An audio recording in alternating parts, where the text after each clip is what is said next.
first item on the agenda is public comment. Anyone wishing to make a public comment, please step to the microphone at the front of the room, state your name for the record. Each person will have 2 minutes for comment. Actually, the first agenda is if anybody needs a bathroom, it's back there. Yeah, there we go. They're working on those there.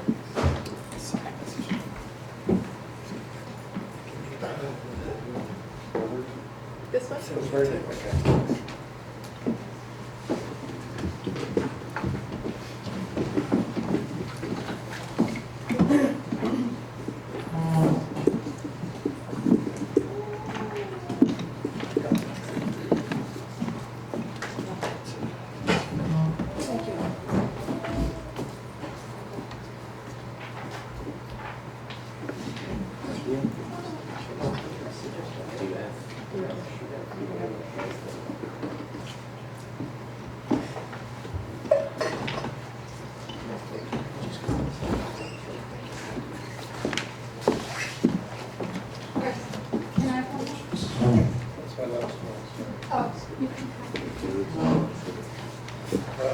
Good evening.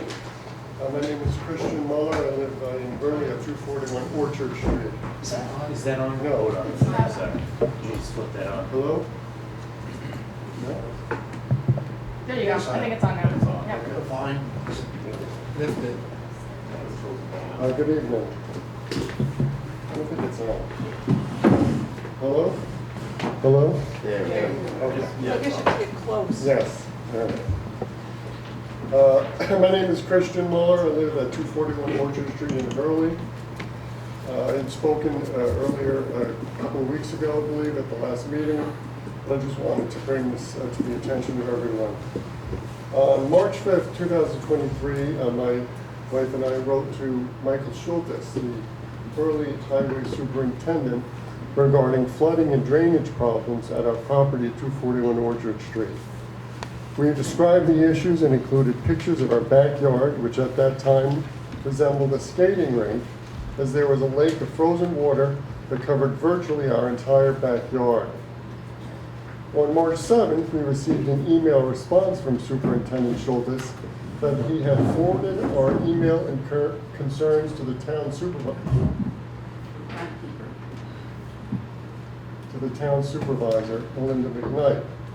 In his email of that date, Superintendent Schultes suggested that the town attorney should prepare temporary easements allowing the town engineers to create a map and prepare a plan to alleviate flooding by diverting water to the culverts that were done in 2019. Supervisor McKnight wrote back that she had contacted the town engineer to examine the situation. We were told to expect an answer shortly.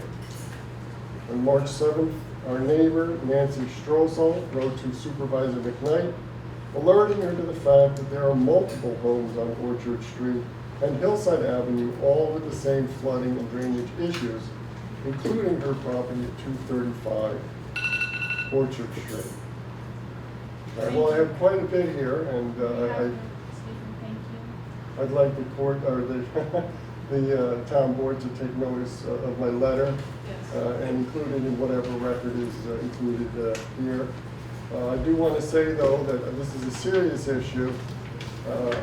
Quite a few of my neighbors are here with me today, and I'd like to have some action as soon as possible, at least to the extent of getting a survey done, which I think will be a good start towards alleviating the problems and creating easements which are necessary in order to determine what the solution to the problem is. Thank you. Anyone else wishing to make a public comment, please step to the microphone and state your name.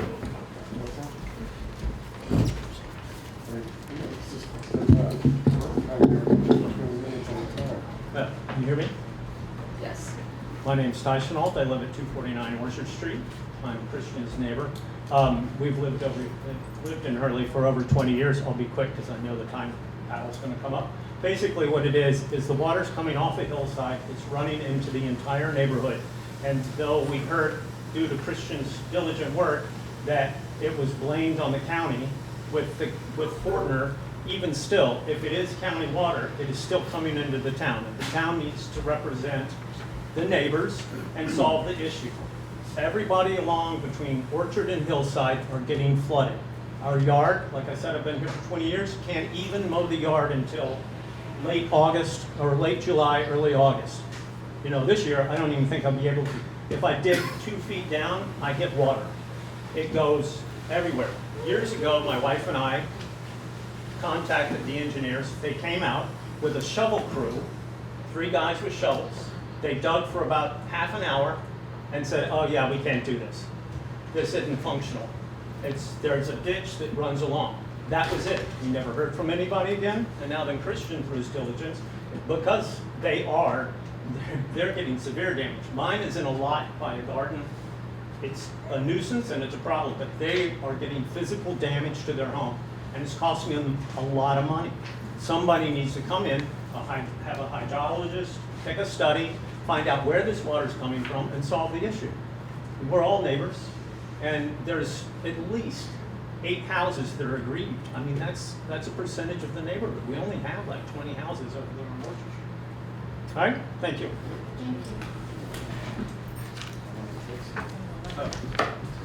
I'll hand it up.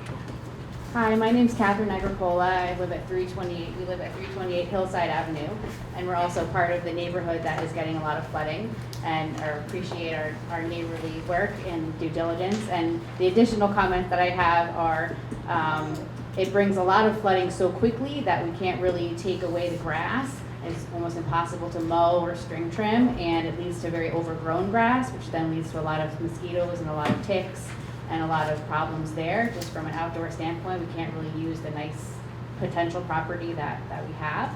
And then we also have experience of flooding. We've lived in the neighborhood for over 5 years and never experienced flooding ever before until the last year, in which we had to get a drainage system put in our house in order to manage that. And we hear it going off frequently during these big rainstorms. In addition, we have some sinkholes that have developed over through the drainage area that goes through from Hillside to Orchard that are kind of dangerous when you're playing out and basically you're getting full of rocks, and you know, we can step into them, they can step in them, and it's just kind of all due to all of this water mismanagement. Water is very powerful when left to its own device, and that's kind of what's happening. So, anyway, just wanted to put our comments. Thank you.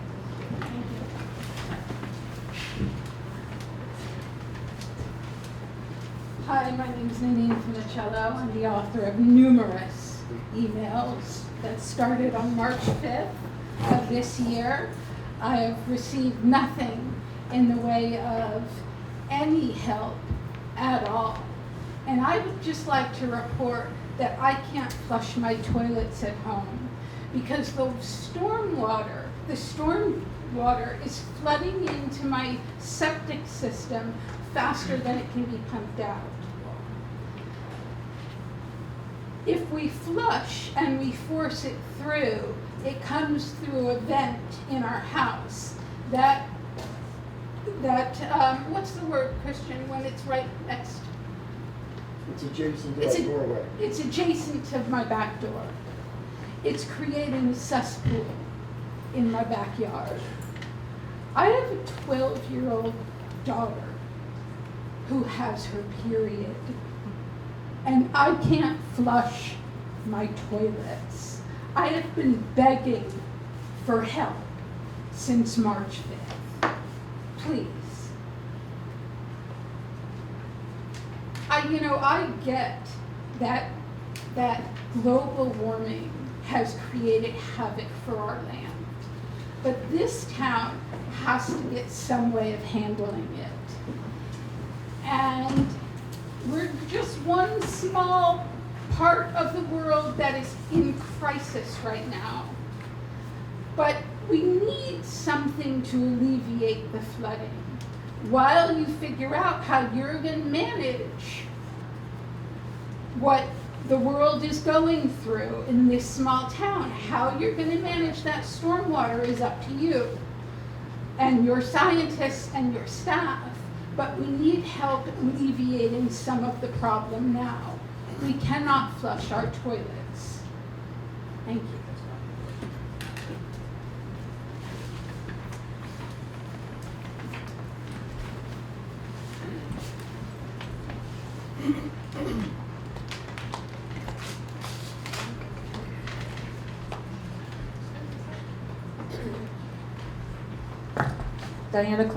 Diana Klein, 420 Fairview Avenue. First, I was wondering if people could introduce themselves. I came a little bit late and I don't know who everybody is at the table. But then I have three things. One is my concern for not having a town clerk report. It's been well over 5 or 6 months. I understand that Judy passed away this year, but Annie's been in that job since January 2022. And the last 8 months that Judy was in her job, she was out sick because of her illness, her husband's illness, his death.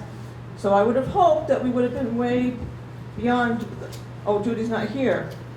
So if we could have an update as to what we can expect. The other thing is, if we could get an update on the highway garage, like where are we at? Are we still trying to build a new garage? Do we have any information on where we're at with that? And then the last thing is, since we're talking about volunteers, I don't know if Peter and Melinda, you don't seem to have mentioned anything, but for 30 years, we did honor the volunteers in this town with a dinner, and the last couple of years, and it was through Recreation funded it, and it was the Secretary of Recreation and the town clerk Judy. She would transform this whole office into like this cute, very, very cute coffee shop, and we would have the dinners.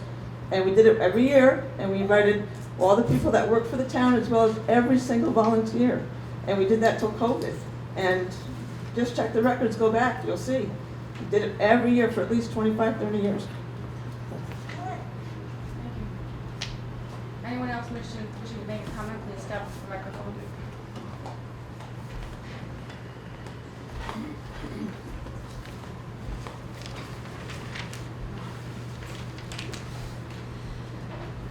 Boy, oh boy, seems to be a common theme here tonight. You got JSB out here, putting on toilets here. They're having issues with their toilets. I'm having issues with my toilets. Figured somebody could get it together by now. For those of you that don't know me, my name is David Whittick. I live at 11 Kemble Terrace, but that was quick. I'd just like to say good evening. I unfortunately find myself here yet again regarding the nearly decade-long ignominious drainage fiasco at Kemble Terrace. On April 4th, 2023, I was told at a town board meeting by the town supervisor, Ms. McKnight, that she received confirmation from the town engineer they were just about ready to issue an RFP, and the work would be done this summer. I asked for a more definitive date and received, in my eyes, what was a contentious response from some board members. I continued to follow up at subsequent board meetings, hoping this may continue the project along its path to completion. Then, at the town board meeting held on May 16, 2023, it was brought to my attention by Mr. Lessig that the project had barely even entered fruition. He stated that his office was working on it, that the easements were not ever completed. They were authored, but never actually filed. It was at this point I abruptly left the meeting that night in complete and utter dismay as the promise of the project being done this summer became a whimsical ambition and a farce at best. Let's fast forward to August 2023. I began to experience backup and sewage issues with my residents. I had my septic tank pumped the year prior and could not understand what the backup could be attributed to. I then began to seek professional help and diagnosis and determined the leach field to my dwelling had been compromised and will need repair or complete replacement. After meeting with professionals, it was determined that my leach field would need to be repaired or replaced before the winter. Now, with a failed pipe running through my yard that has yet to be remedied, it became even more of a cause for concern. Not only does the pipe need to be repaired, but I do not feel it is fair to be constricted to a certain portion of my property due to a project that may or may not at this point ever even happen. So on Thursday, August 31st, an email was composed and sent, which reads as follows: Melinda, or whom it may concern. The intent of this email is to inform you of the severity of the issues affecting Kemble Terrace. Although I cannot say with 100% certainty that the failed and severely degraded drainage pipe running through my property, a byproduct of a neglected agreement on behalf of the town of Hurley, I might remind you, is the only cause of newfound septic issues, but any rational human, I'm sure, would agree it does not help my situation at all. Or it could very well be the sole reason for any and all issues that are surfacing. literally. However, it has come to light that the leach field for my dwelling has been compromised and is in need of repair, if not complete replacement. As I have stated several times before, this project has been dragging on for entirely way too long.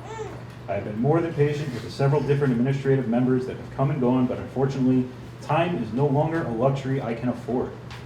I apologize that the brunt of this is coming during your first term, but you had stated the project would be completed this summer. As of the composure of this email, I still have no reassurance that this is the case. I'm receiving conflicting reports from different members of your administration in regard to the status of the project as well. With all the back and forth and uncertainty plaguing this project, I am writing to make you aware that immediate action needs to be taken with regard to my property and portion of the project as a whole. Regardless of whether or not all the paperwork for the project as a whole has been completed, this is not my responsibility. My responsibility in this whole ordeal was to allow the town access to my property for their drainage concern, that of which I have done. I did not agree to let the town run said drainage and then knowingly neglect and default on maintaining fixing the failed product. I am, however, willing to grant them access to my property to fix their issue. The pipe that runs through my property has failed. It is a detriment to my property and the health and well-being of my entire family, young children included, at this point, if it is affecting my septic system. It needs to be replaced immediately as I have satisfied my end of the agreement. If new plans need to be drawn after the fact for the project as a whole, so be it. Again, not my fault or my concern at this point. The burden should be on the town who is in default. The portion directly affecting my property cannot go ignored any longer. My leach field needs to be repaired ASAP and obviously before the winter. Common sense dictates it is very difficult, if not impossible, to work in frozen ground. The town's pipe needs to be replaced before I begin repair, as I'll be damned if I'm going to do it twice, because it's such a blatant disregard for legally binding contracts on behalf of this town. If you'd like to remove the pipe and return my property to how God created it and explore new options for your drainage issue, I'd be more than happy with that decision as well. Otherwise, the work to my property needs to be done immediately, and I will also need the town's insurance company information or whom I should contact regarding claim for any and all additional costs this fiasco could incur. Please respond via email or in writing ASAP as to when you will have this emergency work begin. Good day. The response I received is as follows. Hello. Thank you. At 10 a.m. this morning. Thank you. I just hope that I can be afforded a little bit to just keep going a little bit longer, as this is an immediate emergency, and I haven't been to the meetings. So all the meetings that I missed, if you want to add those 2 minutes up and together and just give it to me. At 10 a.m. this morning, I had a meeting with the town engineer to discuss the status of the project on your street, among others. At the September town board meeting on September 19th, the town board will present a resolution authorizing the project to go out to bid on RFP so that a third-party vendor can be secured.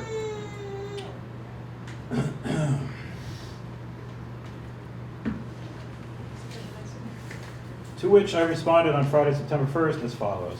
Melinda, I mean no disrespect, but there seems to be a misunderstanding on your part. The intent of my previous email was not for a status update on a drainage project for Kemble Terrace. It seems as though the time for that has passed. As I stated, there is now a problem that needs to be addressed immediately. I need to have a new leach field installed. I have been warned that my current leach field needs to be replaced before the winter. Pipe needs to be replaced so my leach field can be installed properly and not be disturbed. So the intent of my email was to inform you of this and let you know immediate action needs to be taken so I can proceed with proper repairs of my personal property. I am looking for you and your administration to have the emergency repair work for the failed pipe in my yard done ASAP. As I stated, time is no longer a luxury I nor the town can afford. It is unfortunate that the clock was allowed to tick this long, but time has run out and something now needs to be done. This is no longer about the project as a whole. This is about an issue directly affecting a single tax-paying resident, myself, caused by neglect in the town. Please respond with what actions will be taken, and a meeting on September 19th, over 3 weeks from now, to present a resolution to go out to bid is not sufficient for this new problem. And again, I will need the contact information for whom I should be following up with regarding reimbursement for any and all costs this failure could impose upon me. I mentioned that as well in the previous email, but that request was not responded to or just ignored in its entirety. Thank you. To which your response was, I understand. Thanks for letting me know. Which brings us to the present. So again, I will ask what emergency work has been devised and when will it be done? I again also need the contact information for reimbursement for any and all costs that may arise in the near future due to a failure to act on the town's crumbling infrastructure, which may have very well destroyed my leach field due to inadequate drainage and negligence, which such request was blatantly ignored on 2 separate instances now. Apologize if this is coming during your term, but unfortunately issues such as this sometimes come with a position. Unfortunately, it is your During your inaugural term, the time has literally run out. Immediate action needs to be taken. It is absurd that it even came to this point, if I do say so myself. I'm still waiting to finish a fence on my property that I began installing almost 2 years ago now. When I called to secure the proper paperwork, Mr. Hofstadter inquired as to whether or not the fence would intrude on the drainage project set to take place. As a law-abiding resident, I have delayed this portion of my project as well. At this point, I feel as though the town is making it extremely difficult to pursue one's dreams of owning property and enjoying it as they, the property owner, sees fit. A fence is one thing, but properly functioning plumbing, I'm sorry, that is an absolute necessity. How dare you, or anyone for that matter, deny me that right? I apologize as I digress, but a board meeting in, well, 2 weeks from now does not afford me adequate time to have this work done properly, as I'm sure it will still be months before ground is even broken. And might I add, 3 days after that upcoming board meeting is the end of the summer 2023, which I was mocked for clarifying at the April 4th meeting. And I highly doubt a contractor will be secured and the work will be done by the 23rd of September. I will reiterate once again, this is now an emergency situation which needs to be dealt with immediately. If anyone would like to comment, I am open ears. Thank you.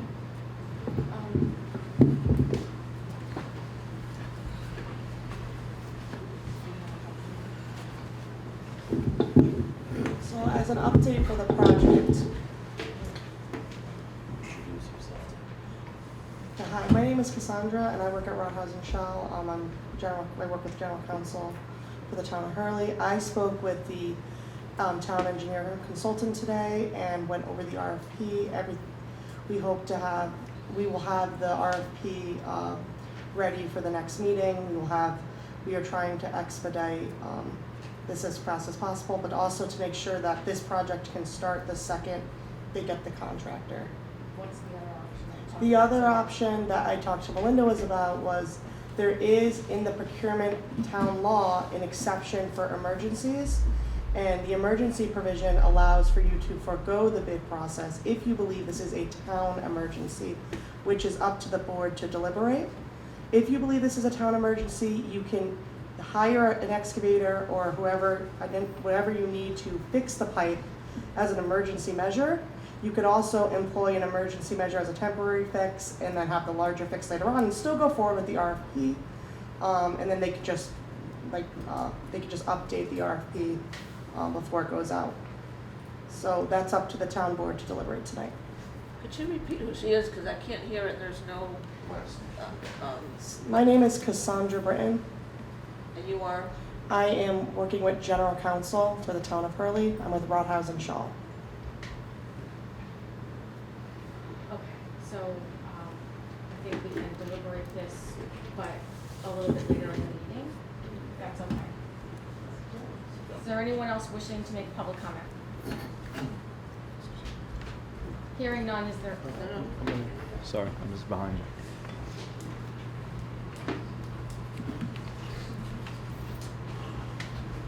Hello, everyone. Hope everyone's summer's going well. I'm so sorry to hear about everything going on. This is minute compared to these disasters. But I do have some questions for the town board, as last month you passed a resolution that was not on the agenda that day, hours before, based on the acquisition of a contract for a new CPA. I find it to be very non-transparent and very unfortunate. So I do have some questions. Unfortunately, you probably won't answer them because it's public comment. But one of the questions are have you decided on any projects to identify that will be done by the CPA? And secondly, the information that the CPA has requested based on financials and such, has that been provided to them? Okay, again, no response. I do have 2 FOIL requests, and I would like to put them on record. Anything and everything that goes to the CPA, I would like all copies. Myself and also Matt Jankowski, an attorney at law, will be presiding over this, and we'll be making sure that I get my financials. I have not received financials, and I've requested since April of 2023. I have not gotten one financial, not one capital balance. Those capital balances could help potentially you guys fix these issues. We don't know how much there is in it right now. They're spending money. with blindly right now. They have not provided one financial. It's not on the website, it's not given to the public, it's nowhere. They hired a CPA in order to make up whatever's going on here that they need to address. So, Thank you, former supervisor, for your comment. FOIL requests will be accepted during regular business hours. there you go. If you don't take it, it's okay, you'll get an email. Actually, that's not true. New York State law FOIL, I can present it at Regular any point in business time. hours. Any point in time. This is business hours, actually.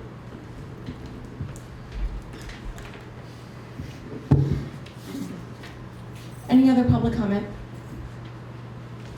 Motion to close public comment. Is there a second? All in favor? Annie just closed it. So carried. First item on the agenda, actually I think we'll wait to discuss the drainage situation until we hear from Greenway Environmental Services, who's presenting about an exciting project. Let's see if I need to. It should come closer. Just because I'm short, I think.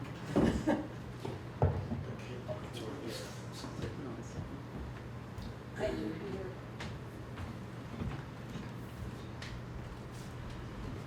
I recommend that guy, his name's Max from JSB. If anybody needs him, he's really good. Good. Now, can you hear me? Yes. Okay.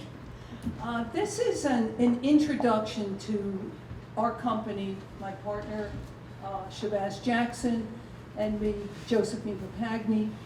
And Greenway Environmental is working or beginning to work on a project with the transfer station to convert it to a zero waste transfer station, which is not something I think we're going to talk through tonight. This is an introduction of who we are.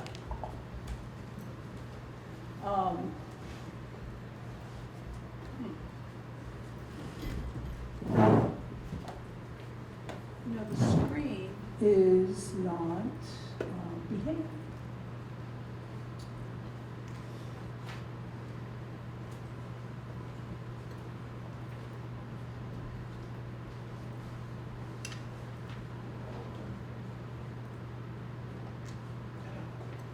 Let me try that. No?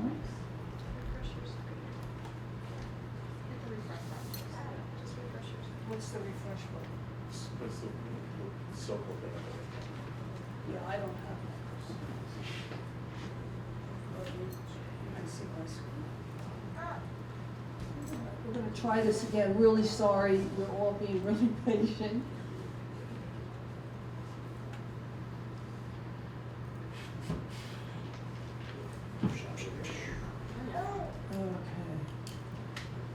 Okay.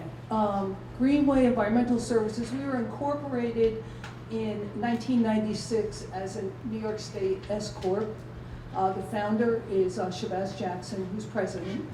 And I joined Greenway with Shabazz in 1999, and I am vice president. Yeah, this is not. I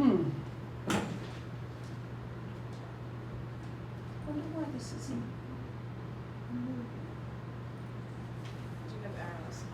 Yeah, I'm on it down. So, like it moves here, but it's not moving there.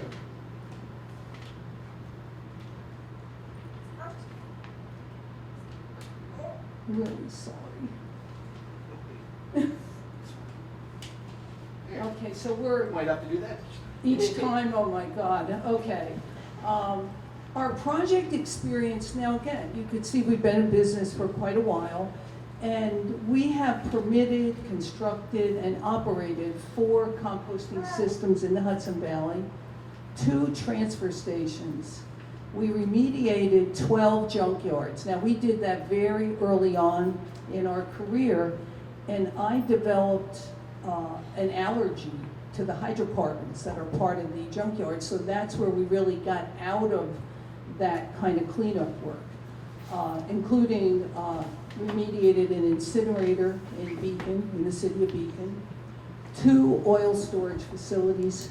We did 2 landfill closures, and we've probably part of my favorite work was the 4 miles of Hudson River shoreline that we restored. And we restored a wetland in the New York City watershed that a contractor had dug up and stolen the soil. It was a big job. Still not going. Now I'm frozen. Linda, you don't have it on your machine. It's not, everything else is. She's presenting, my arrow's not working either.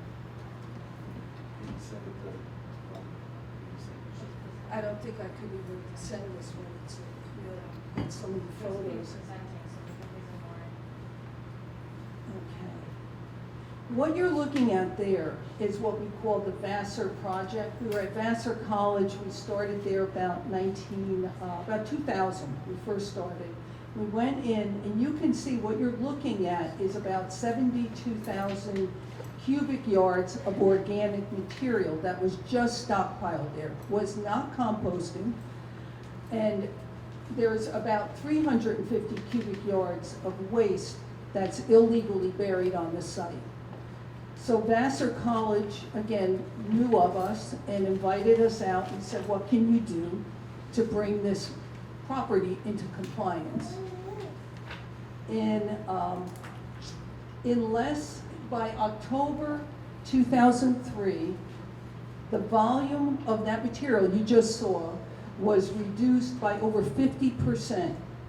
Why we did that work of jump-starting that composting, you can actually, if you remember that last photo, we were also taking incoming waste and keeping that going also. So we did both. And this is truthfully just the two of us and a lot of big machines, just to get a view of what's going on. We also, as we said, there were 350 cubic yards of buried waste on that site, and we deconstructed that illegal landfill, and we separated each of the components. So we had concrete that had been buried that went for crushing. We had wood that had been buried that went for grinding. There were layers of leaves. Now this went on for 30 years or so, that this was an illegal landfill. So we worked with the Vassar students and we remediated that site. I wonder if there's another way we can do this. Your co-host.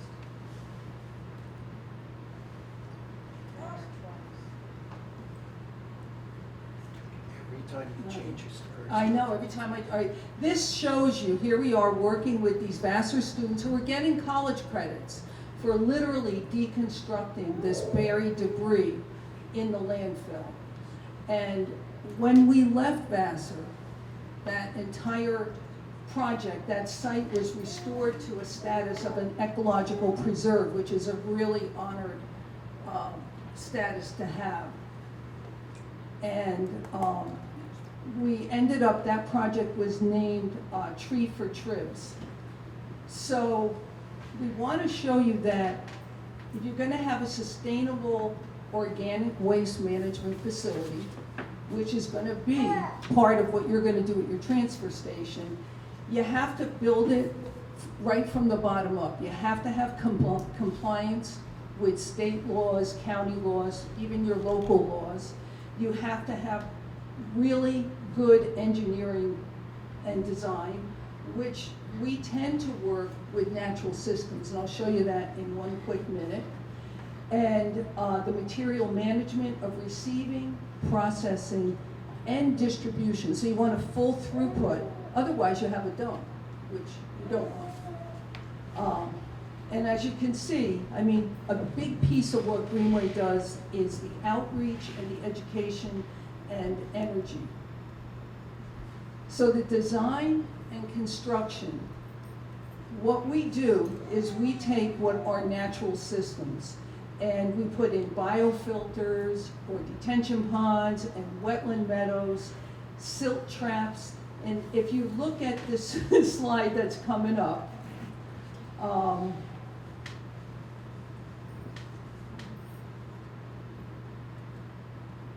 you can actually see what I'm saying. The biofilter, which is the top left one, you can see how there's piles of compost behind that.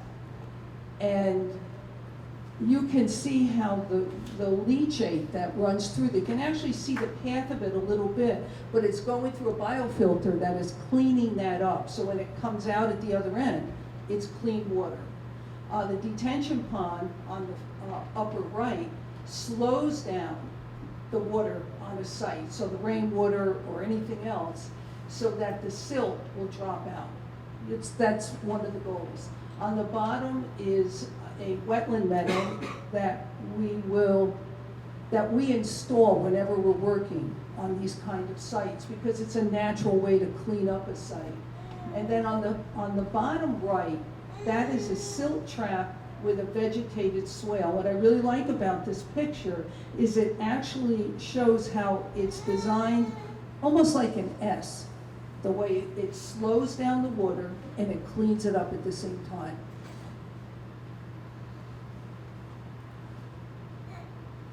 So part of our commitment has always been that we work with the community for education and outreach. We've done many, many projects year after year. I mean, I can't even list them all in this short amount of time. On the left is the garden art space. And in this project, we provided all the materials and the instruction, and we taught those students the organic gardening techniques. This particular space was a rubble-filled building lot, and it had broken glass and bricks, and it was a mess. On the right-hand side is, both of these, by the way, were funded by the Cornell Cooperative Extension, and there is still many options for funding these kinds of things so that our community here can have these same parts of tying in with the materials that you'll be having at the transfer station and turning them into a community benefit. A second thing that we became very involved with is the school systems. And with doing that, we would actually put together a curriculum so that young students would learn about food miles. Where's your food coming from? How do you grow food? How do you pick what you're going to grow in your particular area? And in this case, this group was the Fishkill Plains Elementary School. We worked with them for, I would say, about three years. 6 years. Oh, 6 years. And on the top picture here, you see Shabazz giving the kids instruction on how to start seedlings, which they did this so well that we started doing fundraisers with the seedlings that they grew so that their efforts became self-sustaining, the garden. I wonder if we have our own projector. And if you go to the rest of your meeting and then I convert over to that, because this is not. We can post this on the website so that folks can see it tomorrow. It's not cooperating, you're right. I know it's not, and it's certainly not fair to ask people to sit through, this is painful, right? Well, why don't you just share what you have? Yeah, just share Sure, Yeah. sure. Talk about See if what. you can show this picture. This picture? Yeah, can you show that one? Well, they could, No, it's- so, put it up on the screen, and then that'll be the last one, and then we can just talk for 5 minutes. okay. Well, it's just the kids, That's you know. okay.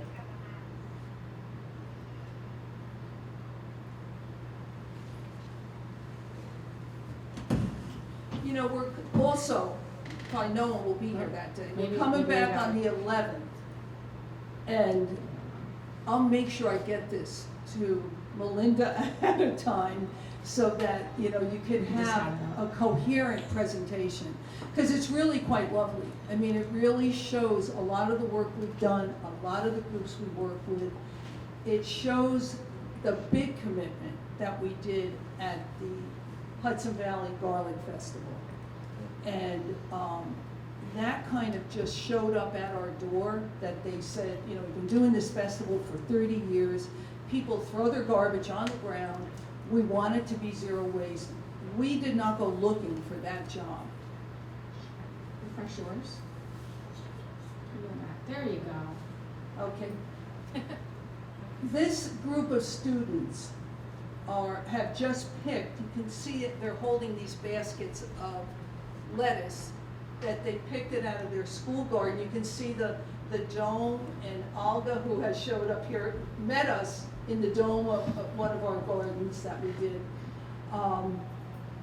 They picked it, it's going into the school salad bar. And they started these from seedlings. So it was like that whole process of these kids. They ended up bringing their parents to it. They ended up getting gardens at home. So all of this comes back to our whole goal is not just, oh, we're gonna help you make more money at your transfer station or save money. It's not, that's just a tiny piece of our goal. Our goal is to bring it home to your communities and to your schools and involve the neighbors. I don't think this is gonna work, no. Okay, so we're gonna close this up. What we did with, No, I just did it. oh, so maybe if you walk through this, don't move it I yet. didn't do anything. Oh, It but just you have a changed. way to move it? No, it changed by itself. All right, so each time I have to close it. Let me try that, Is okay. it on a timer, Josephine? Maybe? On your laptop. Maybe it's on a timer on your laptop. Talk now. Keep going. Okay, we're gonna see. Or you wanna come over, you can help me. No help, okay. Back to the education piece. We work with kids, but we've also worked with college students. And in this, the EPA required Vassar to do a plan on how they are going to manage their waste. And so they said the first thing you have to do is a waste audit. And so we did this with the students, we went through it. They actually got their full college credits for doing this. And Shabazz, who is so hands-on, actually felt like to demonstrate how to get the garbage out of the dumpster, he kind of showed them how to do that. Let's see if this does it. Yeah, oh yeah, I wouldn't do that.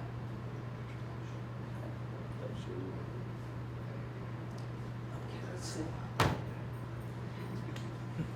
Now, okay, well, it was worth a try. It was definitely worth it. Oh my God. So the Hudson Valley Garlic Festival, you're all probably familiar, pretty close to it actually. We were approached by the organizers. They literally came to our house and we said, well, it's kind of short notice, but we're gonna try to do this. So what we ended up doing was we knew, and you have a copy of that we handed out, we knew we had to get a lot of volunteers. So we ended up posting these volunteer requests, as you can see, everywhere. And we ended up getting, we would go to every local place you could think of. We got students from SUNY New Paltz, Vassar, Marist. We got 11 people from the Bruderhof community. We went to Seed Song Farm in Kingston. I don't know if any of you have. It's a wonderful place. That rooster is terrifying. I had my eye on him the whole time. So anyone who would talk to us is where we went. We ended up getting 136 people to volunteer over a 2-day period. As you also probably know that the Garlic Festival has sometimes 40,000 to 50,000 attendees. It's a lot of waste. So here are just an example of some happy volunteers. And by the way, Roberto and Olga have been volunteers. Just pointing that out. Now, one of the things we knew, in order to be effective with zero waste, is you have to have control of the materials that you collect. And this is whether you're at home, at your transfer station, or at a big festival. So we set up what we call a pop-up transfer station. Up on the upper left, those blue containers were for cans and bottles. We really overestimated. We've had maybe a quarter of one of those with cans and bottles in them. The bottom left, that is cardboard. You get a lot of that, obviously, at festivals. Shabazz ran the whole transfer station totally by himself, except for a few 10-year-olds who he would bring over to stomp down the cardboard.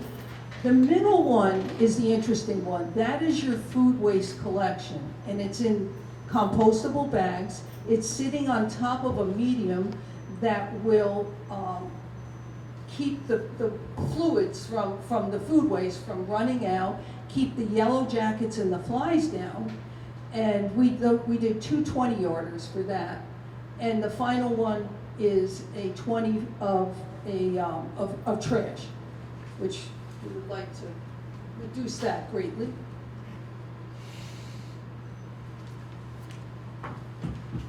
Hey, keep going, don't stop. Yeah, I'm not stopping now, no. As you can see, the day it ended, the next day, they brought the material into, we have a very big compost facility. They brought in the food waste that was delivered to our facility. And you can see on the second one, if you go clockwise, we rip open the compostable bags with the teeth of the excavator. And we do that so we can blend the material, which is, you'll see in 3, with the hot active compost, because you want to get all those microbes on the food waste. Let's see if it works. Well, so once we blended that up, at the end of 24 hours, what we're showing here is a thermometer. And that thermometer is actually at 160 degrees. And this is why we have such a rapid breakdown of the material, and you don't get the animals, the vectors, you don't get the flies and the bees, because nothing wants to come and dig into 160 degrees. Now, the results of, Don't stop. I'm not, boss man, I am not. The results of this speak for themselves. We collected overall 18.5 tons of material in 2 days, and of that, 15 tons were food waste. A quarter of a ton was used cooking oil, 1 ton was cardboard, and a quarter of a ton was the commingled, that's the cans and bottles.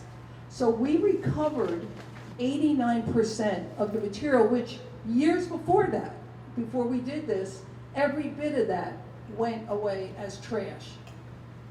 Now, I'm not sure how familiar people are with what's happening with trash. There's no place to send it pretty soon. Everything goes up to Seneca Meadows, which is about 450 miles one way in a big diesel truck.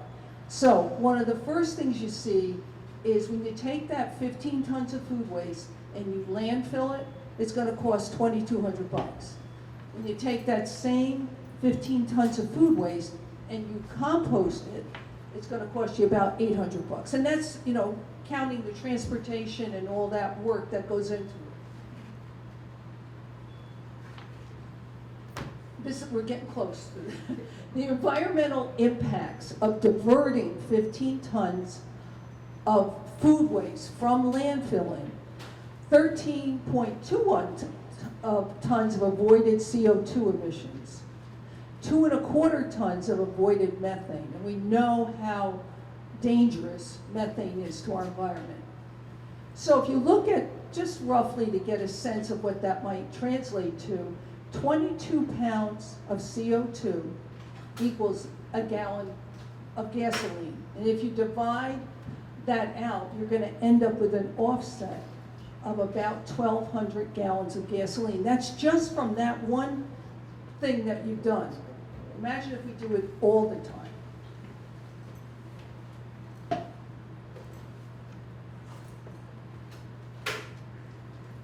Okay, and there you go with just the transporting piece. Round trip is 450 miles to Seneca Meadows, 50 miles round trip to Greenway. And there might be other places soon, we hope, that you can bring it closer. Those trucks get about 4 miles per gallon, hard to believe, and that represents 112 gallons of diesel fuel. Bringing it to Greenway represents about 12 and a half gallons. So it becomes pretty obvious that the environmental impacts, aside from cost, are humongous. So when we look at what is a successful program end up, the completion of composting has so many applications. I listened to all of you talking about what you're dealing with your drainage issues and the flooding and everything. And in many ways, composting has a really big role in stormwater management. And that's something, I won't walk you through that now, but when you think about, like, it affects everything when we compost. We take the poison out of the system and it cleans up. Here's another thing with just establishing a new farm right from scratch with our compost.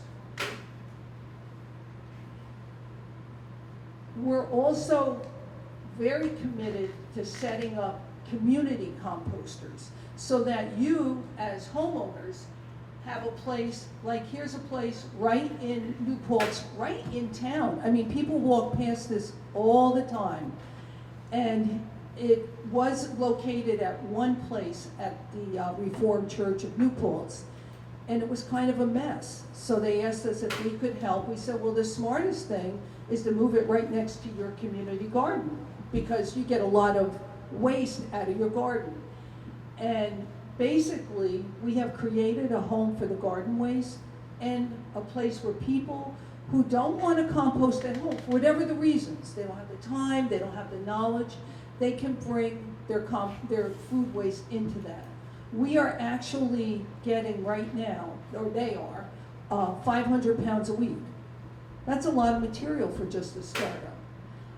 We build these, what we call ecology boxes, and this is a perfect at-home solution with dry laid cinder blocks and we built one at the community composter too, but we also have for years used this system at our own home for our own food waste. And I try to show you. There, on the left side is the finished ecology box. And you almost basically do nothing for that. And on the right side is an example of a really bad design that many, many places do. They say, well, just put a collection box out, people will dump their stuff in it. But food waste is not a benign issue. Food waste must be dealt with.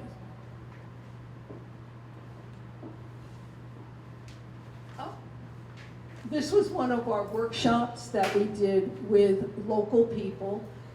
They all look pretty happy. And the compliance is amazing for people. Like, there's no oversight. I mean, people are self-regulating. There's a lot of signage that will show you what to do, who to call. So we call this, we call it food scraps to food, and that is what that looks like, right in the community. I mean, it's pretty amazing. And people sit at the picnic table next to the composter and they'll eat lunch and it's no odors, it's amazing. That's 500 pounds a week. And finally, This is just one day of harvesting. And it isn't like we have, if you can imagine what our schedules look like, it isn't like we have a lot of time to garden. The systems are, they just, you know, they're just so fertile. Phew, I'm really sorry that that was so painful. It worked out, yeah, it did. Thank you very, very much. And this was an introduction.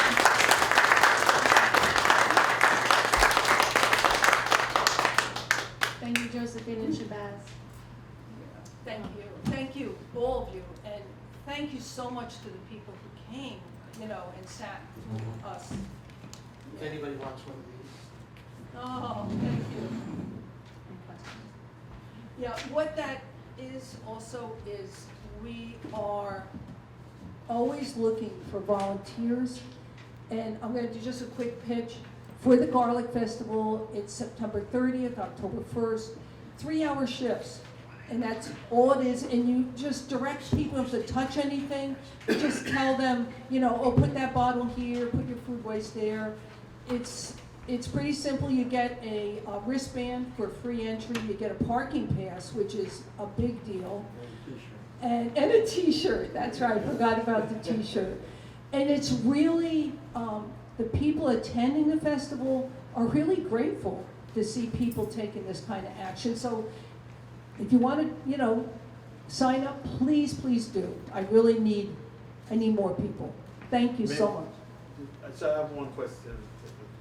And so, you know, you've heard some of the concerns raised at the meeting tonight about drainage issues and things like that. So maybe just very briefly, maybe you could explain how your system, how your process works that could help situations like this, because this drainage issue is a huge issue in the town for many people.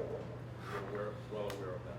Well, you know, there's two things that are happening here, and I'm not here, I don't know, I've not looked at this, but you obviously have to deal with, when you look at the foundation, the infrastructure. And that's, you know, and then once you can make those corrections, the compost is going to stabilize your soil, and it's going to stabilize any steep slopes. It also cleans up contaminated water, and by doing that, water that runs off the road, it will clean that up because it will clean up the hydrocarbons and the oil and the grease and the dirts. It will slow it down. So, like, when we look at drainage, we look at the compost as being probably the end piece of a remediation. Yeah. But it's an important piece, because if you don't, you know, if you go through all that work and you put in all that infrastructure and you do not stabilize what's on top of it, you're going to end up with the same erosion and the same problems. What we do is we make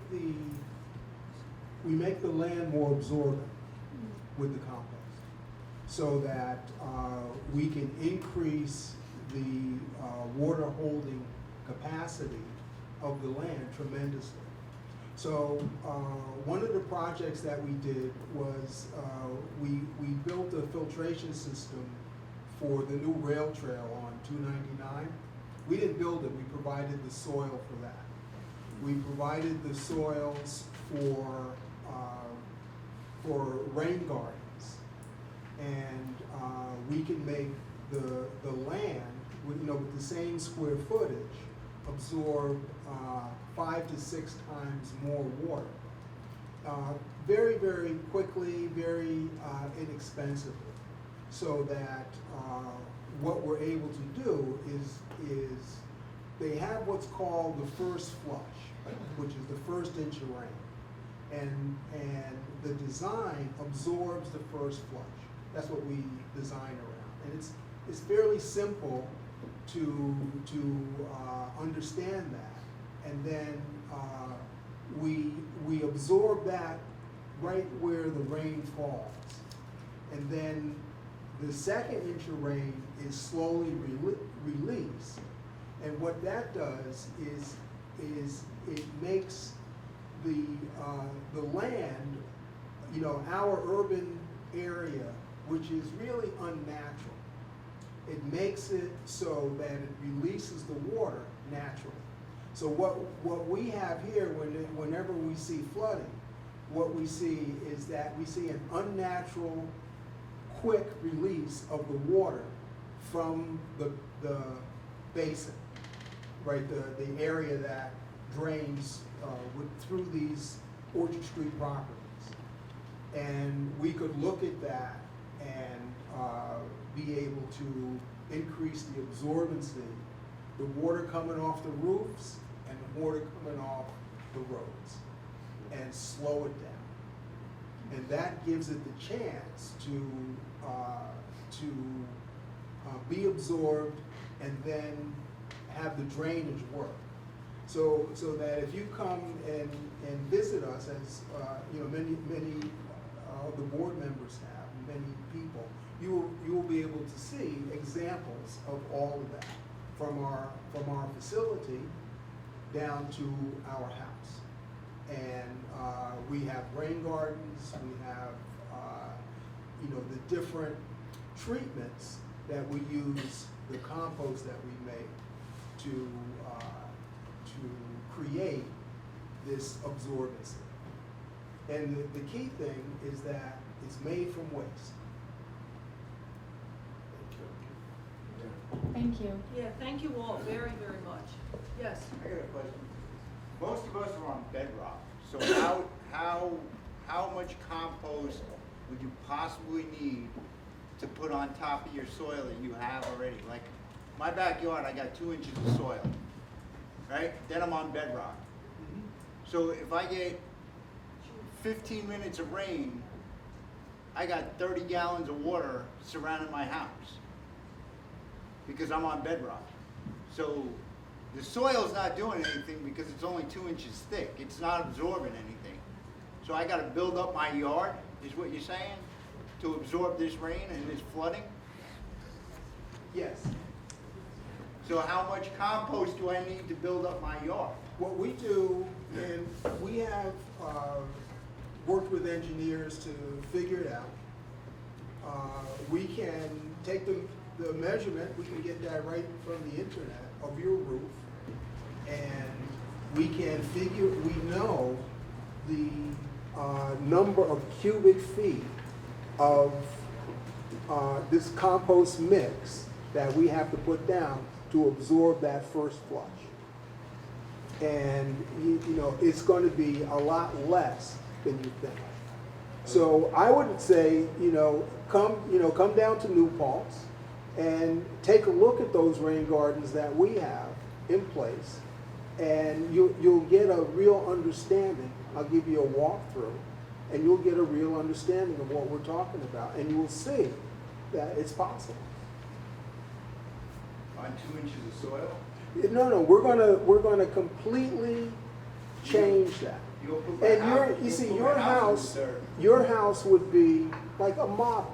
And this is why we have come to Hurley, right? Is to create models. And you know, we with our own time and our own money created the models that you would be able to come and see. So if you came down, make an appointment, come down and see what we have, you could say, well, I think this will work this way for me. And then you can come and see the amount of material that we have. And we have mountains of it, like you saw in those pictures. We have that now, ready to go into this project. We have mountains of material. You should come.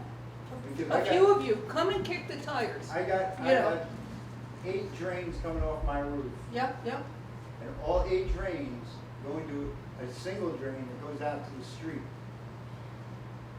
And I still have flooding. Yeah. That has nothing to do with the soil around my house. I'm on bedrock. You can't dig anywhere around my house and remove an inch of dirt without hitting a dang boulder. Wow. My whole basement, you look at my basement floor is the boulder that my house was built on. Yeah, me too. You, like, So Roberto, you have the same issue then? Yeah, I have an 1832 farmhouse that was obviously, at some point, when they built it, they must have just blasted it out with dynamite, and that became my basement. And then they built the house right over it, and yeah. my house was built in '69, and all they did was put the cinder block right on top of the bedrock. Wow. So the water comes right up through the bedrock. And I live on Stone Road, that's so stone. A lot of, you know, it's all stone, same problem. Okay, Well, I would say just come and take a look. I'll check it out. And you'll see the variety of treatments that are available and the way that they can be applied to this problem. Because where we live, we have that same problem, but we don't have it now. Yeah, that's true. Yeah, Thank you. you're welcome. Thank you, Shabazz and Josephine. They'll be back at a board meeting in October.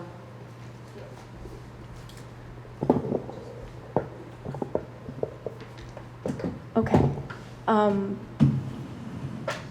I'd like the board to transition to discussion about drainage and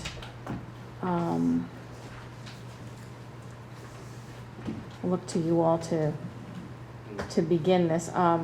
Just an update, I did have a lengthy meeting with the town engineer on Thursday. He briefed me on probably the dozen or so drainage issues, stormwater issues that we have in town. They are long-standing issues. I feel bad about how long-standing they are. I wish I had a magic wand and could fix everything right now.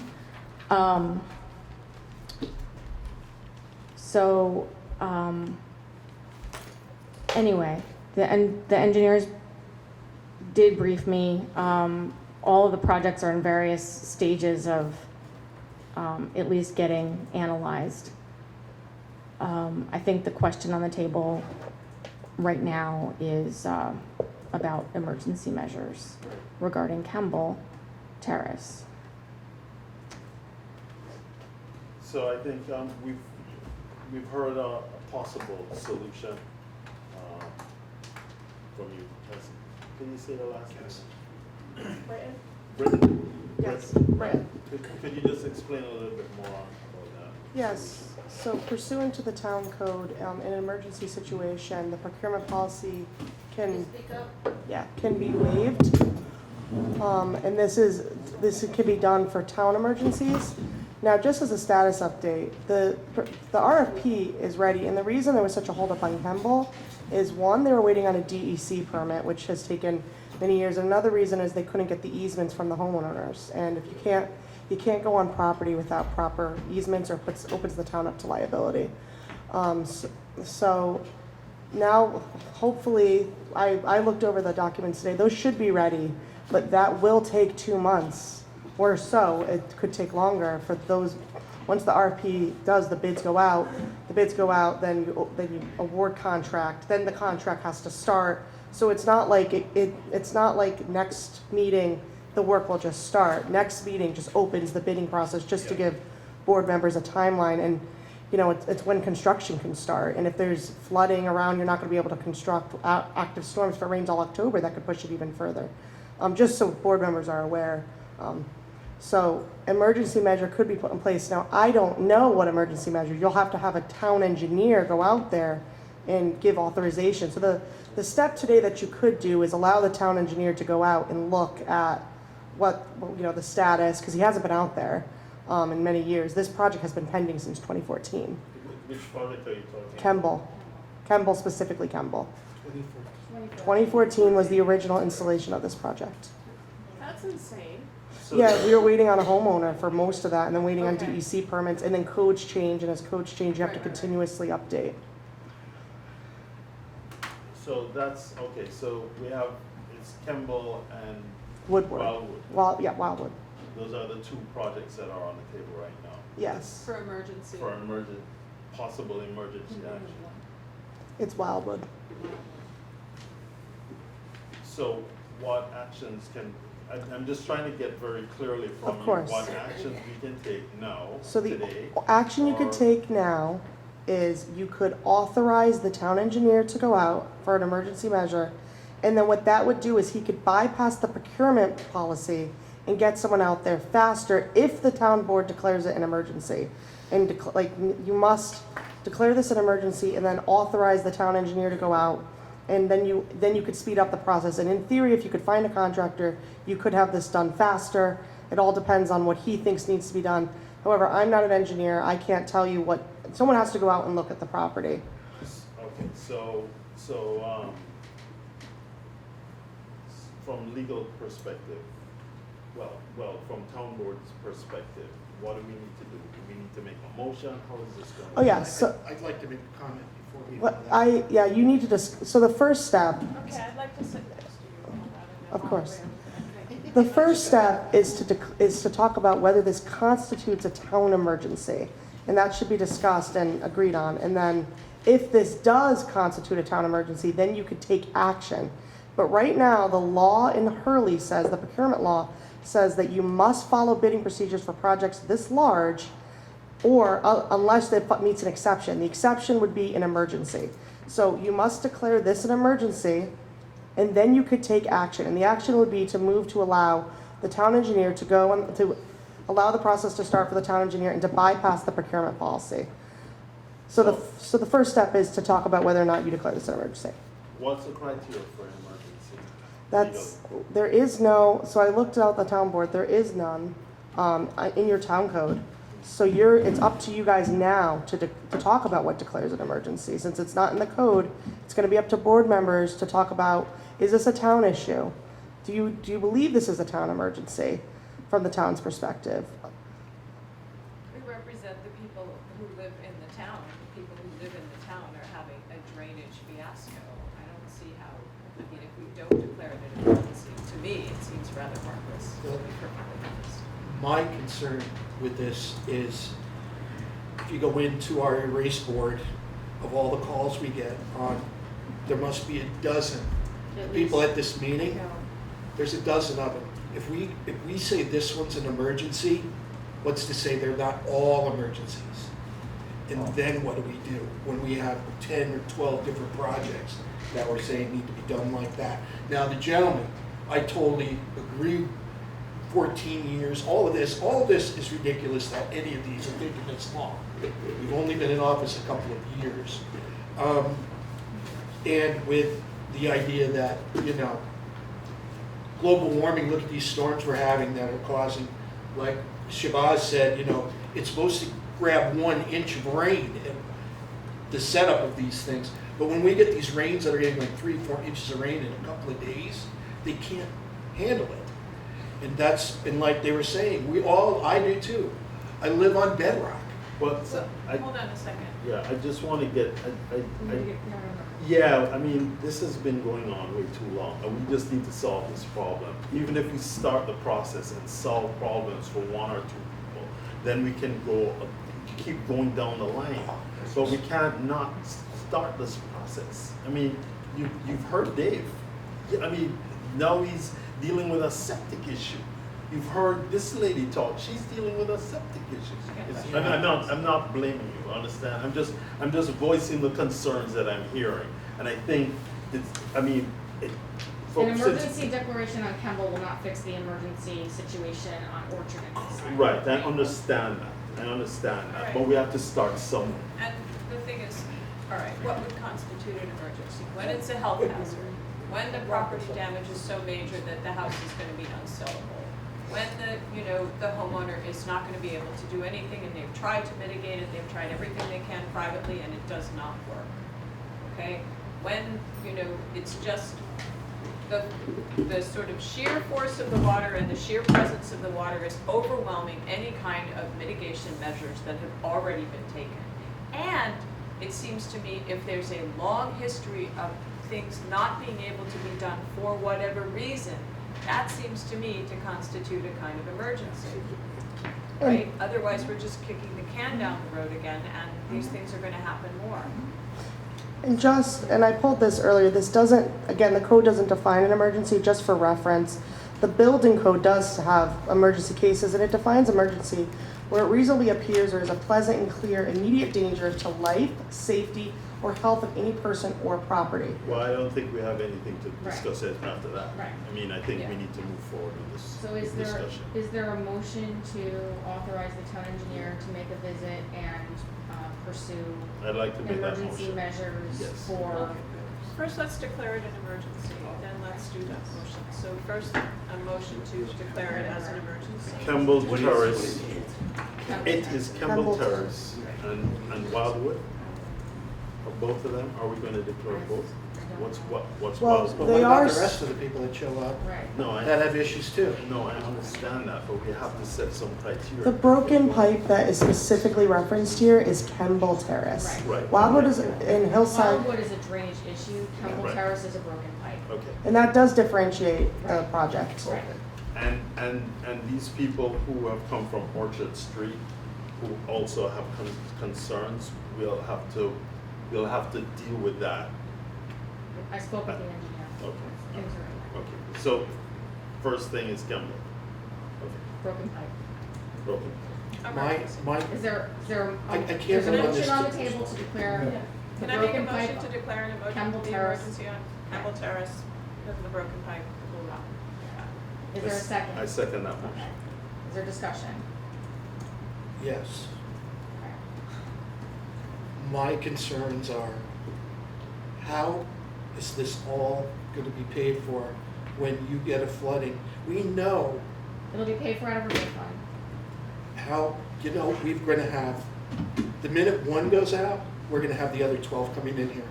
This is a broken pipe, this is a specific situation. We don't know what the other situations, you know. Also, I mean, the other thing to think about is that as a mechanism, we're a town. The town can do things that nobody else can. And so we, as we are approaching, sort of piece by piece, trying to deal with this awful problem, we have to start somewhere. So we're kind of planting a flag in the ground here. So I was told that 2 supervisors ago, they would do one major drainage project a year. One. Yeah. So there's been a lot of deferred. Yeah. And probably it's gotten worse and worse over time. Sure it has. That's the problem. Is there any further discussion about this? There's a motion and a second. If they go out to RFP, then they're gonna go to private contractors. Or Mhm. any of these, can the highway department do any of these They're jobs? refusing to do this Well, process. I don't think that we need to do this It's- to the highway It's not the same. at this It's- point. No. At this point, we can't do that. This We is an just can't. emergency situation and they're not. I get that, and so does anybody who's, that gentleman, you're right, with the septic, with the children? Yeah, I'm on Hillside, so I'm a part of the Orchard The Orchard, Hillside Which group, we but I, have to figure that out. Yeah, but it's that's not a broken different, pipe. but I think, but that's a different thing because it's drainage and his is a This is a pipe, broken yeah. pipe. Yeah. And if it was held up because of someone not Not filling out any. filling, and that 14 sounds. years ago. And do you know what, like, I'm could sorry, you, not 14, 2014, so just. why couldn't someone be contacted? The person had an issue that they didn't want it to be. Several years ago, I actually brought it to their attention that they should explore other options. Longitudinal boring would have been an option, but all of these were just completely ignored, so. And by the way, I think if it was done 9 years ago, the cost would have been significantly less than what it is Right. today. Of course. So, I mean, this board has been sitting for slightly over a year, just to be clear. So, okay, so there's a motion and a second. All in favor? Aye. Aye. Any abstentions or all? I'm gonna have an abstention, not that I don't agree with you, but I want to explain that I'm concerned about everybody else still. Yeah, but this is a broken pipe. This is Just not the broken pipe. Yeah, this is Just the broken pipe. emergency declaration Okay. for the broken pipe. Okay, all right. That's still, Okay. So carried. So carried. Is that a yes? Yes. Okay. That's a yes. All right, so All right. that's unanimous. Okay. Now that it's an emergency, is there a motion to Authorize. authorize the town engineer to go out and figure out what the situation is, determine the fix, and then send an excavator to go do the repair. I would like to make that motion that you just said. Okay. Is there a second? I will second that motion. Okay. Any discussion? All in favor? Aye. Aye. Aye. It's unanimous, so carried. I don't believe there are any department heads or committee chairs here. So that's all I have. Do we want to, I know you said there was an engineer report, and I mean, do we want to sort of talk about the status of Orchard a Okay, little so bit my more? understanding is that there has been an engineer that has gone out and walked Orchard and Hillside over the past few years. Yeah. The understanding is that, yes, there is a problem, it's a long-standing problem. It is partially county. So I have sent direction to the county to take a look at their part in this, and I guess the next step is to get permission to go walk the properties. If council could help us with those letters. Yeah, so we've sent letters out. There are some we received responses from, but they're Orchard and to Hillside. Orchard and Hillside, but we are still outstanding several neighbors. They haven't gotten letters. We have not received letters. I don't think I did. So let's make sure that Let- they get the letters. Let me make, We would gladly. can we, Can you all leave your address, can we send it, leave can you your guys write a names and sheet? addresses? Definitely, yeah. Because they should have been sent out July 3rd, and then they're sending a second round out, so. Nobody received the letter. Yeah, I didn't get, because we would have definitely. There's a long list of projects where letters are going out, so, Yeah, let's start it now. All right, okay. okay. Can I ask a question, just a general question? I'm getting the impression, and I'm not speaking for myself, I'm just on the subject, I'm getting the impression from Peter that he's hesitant to start because once you start one, then where does it end and the town can't fix you? Has anybody reached out to FEMA? Our town is underwater. It's not So, enough. It's not? So there's two different kind of tracks of FEMA, right? So one is like emergency disaster Yeah. situation, right? The town has decided to participate in, this is a long name, Ulster County Multi-Jurisdictional Hazard Mitigation. And by participating in that, it makes us then eligible for FEMA funding. Right. I just had a meeting with Ulster County Emergency Management, and I have provided them with a list of areas where there are undersized culverts, because upsizing culverts is something that we could get FEMA funding for. But understand, we're only at the beginning of that process, so they have that list. Right. You know, personally, I believe that the town needs to take care of problems where it's legitimately the town's responsibility, right? And so there are drainage issues that the town is responsible for, and there are drainage situations that the town isn't necessarily responsible for, right? So, I mean, we can't fix everything all at one time. So it's a matter of prioritizing. And I would say, I'm sorry that it's taken so long. I'm sorry that, you know, we've only been in a year and a half, and we believe in being really proactive and fixing the things that need to be fixed. If you had had like-minded town boards in the past, you know, it would have gotten fixed more expediently, shall we say. I mean, I said it on many town board meetings before I was on the town board, and I don't remember any of these issues coming up, so, yes? Truly. Okay, all right. Those were brought up multiple times. Okay. By me.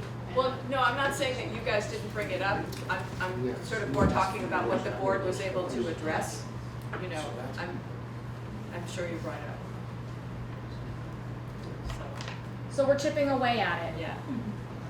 I wish we had a magic wand. Well, I mean, I don't, this is just a question, but if there's an issue of health going on, if there's an issue of not being able to flush toilets, et cetera, maybe we should explore if there's any kind of remedy that we could provide temporarily for the moment, just to make sure people are safe. If that's something that's even within our power, you know. There I don't know. are drainage areas within our property, within the sort of common land area between Orchard and Hillside that have filled in, Yeah. that have, I've heard that. yeah, that Right, could, that happened could in our be, neighborhood you know, rebuilt or at least cleaned out. And that Right. would maybe alleviate some of the issue. So maybe that's something that we could explore. Yeah, I mean, my understanding is a lot of this situations were created because in the 50s and 60s, when a lot of the subdivisions were approved, there was no drainage, it wasn't required. So that's part of the reason why we are where we are. But there is a network of drains in this area. They're already there, they've been established, they've been a common kind of drain that runs down Yeah. the middle. I mean, there was a thought process, but just like the one between. Nobody maintained them. Right. Yeah, they're, Right, I mean, the I think- guys, like I said, the guys came out with a couple of shovels, and you're not gonna make a ditch with a sharpshooter. Right. Yeah. So, You gotta bring an excavator out and cut So a nice that's- lane down. Right, I think in And a lot there's of. trees in it, the neighbor has lilacs growing in it. Yeah. In a lot of Pretty instances basic also, there's no easements, and Yeah, that's so, what I was gonna whereas, you know, years and years ago, decades ago, it may have been permissible, for, you know, towns to just go in and informally kind of open it back up, but in this day and age, like, you need an easement to be able to get. On our property plot, there's an easement There is. between. Okay, between our all right, so property. there's, I mean, there are It some. relates, probably relates back to like I was talking, that area used to be a truck farm. The farmers used to use it, and Okay. I believe it's got a name on it, so it must be an easement that some farmer had that was behind, so he could have a drain, because it all slides Okay. down there, so. So when the list comes around, you have a list, okay. We can go deliver them. Are you- I could go get them signed. Are you 249? Okay, all right, so we're gonna ask this question. Yes. What? I would just like to say, Go closer. sorry, and I'm very short. I would just like to say, if it's a matter of public safety and health, you can make an emergency determination on others as well, and just have the engineer go out but not authorize the work. But specifically, and I am very sorry, sir, it's the one that your daughters, who has the daughters that, the children? It's your guys. Yeah, their septic is. Whoever, you know, septic is definitely an environmental and health hazard. It's a biohazard, so, and that's Christian Mahler and Nanine Funicello? Okay, so we can do the same thing? you can, I would suggest though, due to the nature of the county issue, that we know about Kemble is the town and that's a pipe, that's completely different, but you can authorize the engineer to go on the property, so, 'cause we are waiting on people to sign paperwork, and maybe they didn't get it, but others have and they just sent it back blank, like, we're still waiting on a couple people, so let's not wait for this, for them, you could just authorize them to go on their property, because they've already given, we can either get something That's signed today, or send it out to you, and you guys can send it back, and we can authorize someone to go on their property. Okay. Just for the septic, not the stormwater, just to be clear, just to have the septic field looked at. Which might lead to that. Which might lead, like, we'll see what happens. It's related. So, make a motion to send out the town engineer to look at the septic situation at 241 Orchard. Second that. Second that? Yeah. Any discussion? All in favor? Aye. Any abstaining? So carried. Okay. I look out for an email for, an access easement, I will be sending that out to you guys, that authorizes the engineer to do that, because it is private property. Okay. Do you have our email address? Yes, I believe I'm on, Okay. we've been working on your issue behind the scenes. Is that impossible? Just to punch it to the printer and we'll just sign it right here? I mean, we can't, I mean. I meant, these if I folks can will connect to the Wi-Fi, I sign can. Probably everything. Any Yeah, of that. just print it and sign it right now. That'd be great. Screw the email. Yeah, you know what, the town engineer will bring it the day of, and you guys can just sign it when he's there. Will you put phone numbers so the town engineer can contact them in case they're? Yeah, there's phone numbers. Yes, Okay. there's, All right. and I spoke with him today, I mean, he's aware of different issues. What's his name? Dennis Lowry? Larios. Larios. Larios, Bernier Larios. And as for the rest of the neighbors, like I said, we are working. We've been speaking with them. We are aware of the issue. There first, I agree. And as stated, Wildwood RFP will be next meeting. Just so you know, that I'm going into my 4th year on the board. The very first project someone called me about was a drainage issue. And I'm still dealing with him trying to get his done. 4 years. Okay. That's all I think I have. I have just one more thing that I would like to put forward that the board would think about. I think we need a public hearing on on the drainage, introducing all the different, because believe me, you guys are a drop in the bucket compared to what we've got on the list. Actually, I do have a couple more things. There was a question earlier this evening about status of a highway garage. The town has engaged the town planner to conduct a feasibility study. That study is in process. Based on the findings of that study, we will know whether or not it is feasible to build on property the town owns.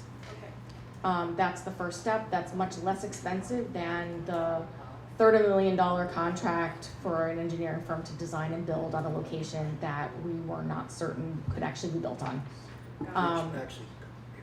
Right, so the feasibility study is a third of the price of that $30 Actually, a little less than a third. Yeah, it's under 100. So that's the status of that. The other thing is that Hudson Valley Water Companies number 3 and 4. There is AC cement water mains, and I have asked the Department of Health to increase their testing schedule because right now the testing schedule for asbestos is every 9 years. So they are enhancing that testing schedule. I just got confirmation from the Commissioner of the Department of Health in Ulster County today. Good, okay. Okay, I think that's all I have. I'll entertain a motion to adjourn. Second. All in favor? Aye. Any opposed or abstaining? So carried. All right, thank you all for coming.